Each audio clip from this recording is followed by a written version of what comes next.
Brasil, a cada ano, cerca de 2,4 milhões de fraturas são decorrentes dessa doença. Sabia disso? Então, para falar sobre esse probleminha que nós recebemos aqui e convidamos o ortopedista, o Dr. Matheus Levi. Doutor Matheus, obrigado pela presença, seja bem-vindo, tudo bem? Tudo ótimo. Osteoporose, o que é a osteoporose? Conta pra gente. Bom, primeiro agradecer o convite de vocês pelo programa. E é muito bom a gente tratar uma doença que a gente conhece, né? Então vamos primeiro definir o que é osteoporose. A osteoporose, na verdade, é uma doença osteometabólica responsável por uma alteração na microarquitetura do osso. Então a gente tem um osso mais fraco, mais susceptível a fraturas. Essa é a nossa definição de osteoporose. É um enfraquecimento gradativo ou já a osteoporose ela já vem assim, já é genético? Como que acontece? A gente tem várias causas de osteoporose, né? Como o senhor falou, a gente primeiro dimensiona o problema. Hoje em dia a gente fala que no Brasil, no mundo existem 200 milhões de pessoas com diagnóstico de osteoporose. 200 milhões. Só que a osteoporose é uma doença silenciosa, muito subdiagnosticada. A gente só consegue ver esse paciente quando ele realmente tem uma fratura. Então o que a gente tem que trabalhar primeiro é na prevenção da doença osteoporose. Como você já disse, ela é muito mais frequente na pessoa do sexo feminino. A prevalência é maior em mulher. A prevalência é maior em mulher. Em termos de percentuais, é o que para a mulher? De 2 a 3 para 1. Então, o que a gente fala hoje em dia? A gente define as osteoporoses primárias e as osteoporoses secundárias. As osteoporoses primárias são aquelas osteoporoses principalmente nas mulheres após a menopausa e no paciente idoso, né, que é o mais comum. Essas são as primárias. Essas são as primárias.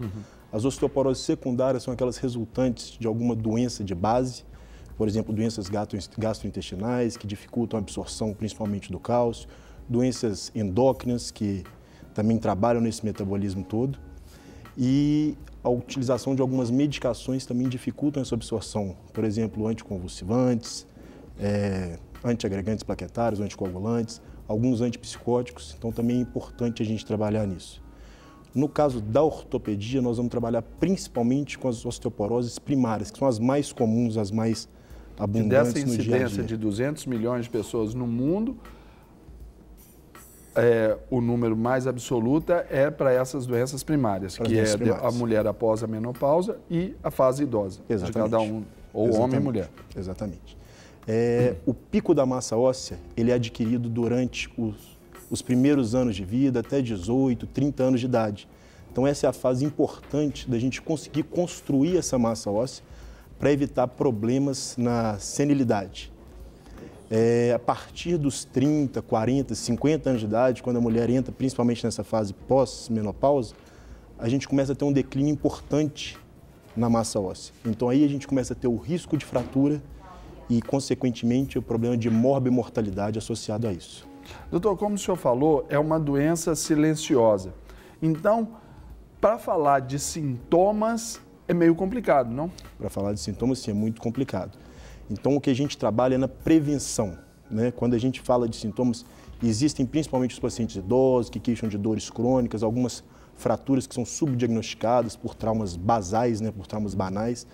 Então, esses são os pacientes que vão ser sintomáticos.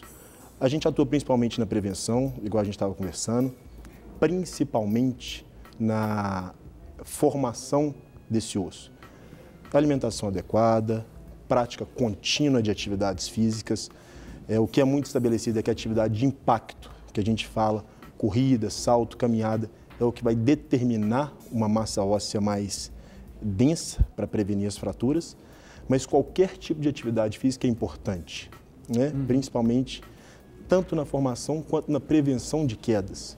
Uma vez que atividades físicas de menor impacto, elas ajudam também o paciente nas noções de equilíbrio, no fortalecimento muscular, no alongamento, o que acaba prevenindo as quedas e, consequentemente, as fraturas.